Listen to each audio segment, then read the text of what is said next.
On an extremely hot day on June 17, 2017, around 8 p.m., near the town of Pedrógão Grande in central Portugal, 66 people died in a series of accidents caused by a forest fire of dantesque proportions.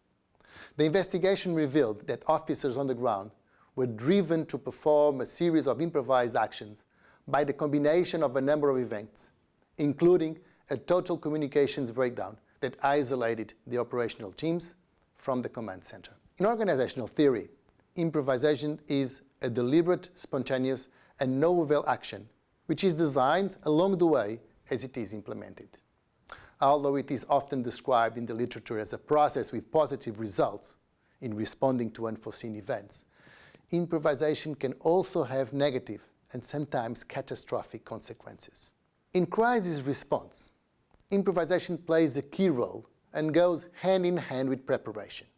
Without preparation, the necessary clarity and efficiency of the response is compromised. But without improvisation, the flexibility needed to deal with changing conditions is lost.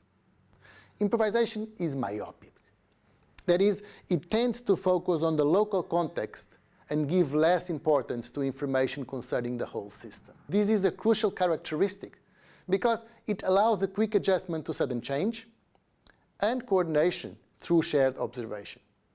But in the case of Pedrógão Grande, it led to dramatic consequences. We wanted to understand what went wrong and how can these dramatic moments be avoided in the future. Our findings have revealed that improvisation can lead to catastrophe when poorly prepared execution is combined with what we call corrosive myopia. In such cases, organizational improvisation, rather than being helpful, can produce disastrous results. Improvisational myopia becomes corrosive when focusing on the local context leads to ignoring relevant system-level information, thus undermining operational action. In the case of Pedrógão Grande, the myopia was caused by the breakdown of the communications system. But these findings do not mean that the relevant role of improvisation in responding to crisis situations can be ignored. It is unrealistic to do so. The key question is therefore, how can crisis managers be taught to improvise in ways that reduce the effect of corrosive myopia?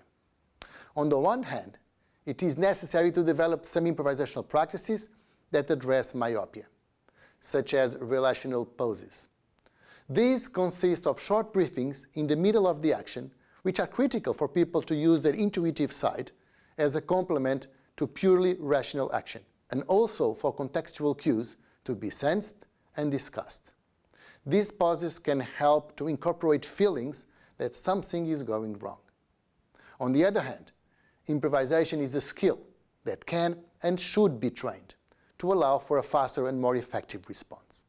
This can be done by using simulation-based training programs to develop the ability to combine intuitive perceptions with rational responses.